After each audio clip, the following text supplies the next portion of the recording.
Amid the unrest in Bangladesh, thousands of people poured into the streets to welcome Tariq Rahman, acting chairman of the Bangladesh Nationalist Party, as he returned to Dhaka after more than 17 years in self-exile in the United Kingdom.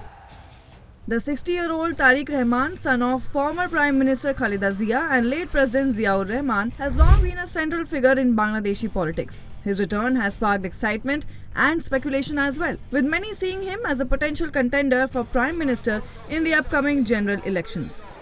So who is Tariq Rahman? Born in 1965, Tariq entered politics in the late 1990s. He quickly rose within the BNP as an organizer and strategist, gaining strong influence over the party's grassroots network. During the BNP-led government from 2001 to 2006, he was widely regarded as the most powerful figure in the party after Khaleda Zia, shaping appointments, policies and decisions behind the scenes. Supporters praised his leadership and organizational skills, while critics accused him of wielding unchecked power outside official government structures. But why was he called Dark Prince?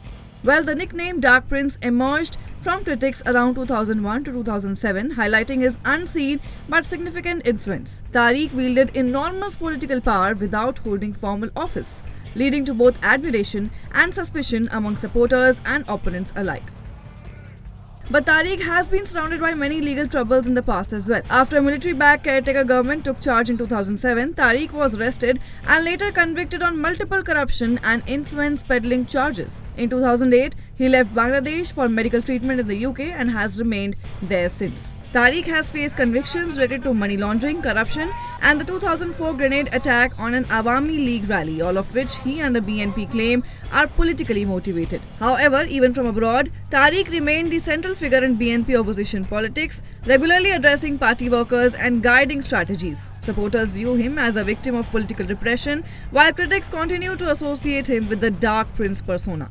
Now that he is back, we will have to wait and see how politics in Bangladesh takes shape. So for more updates on the same, stay tuned with India TV.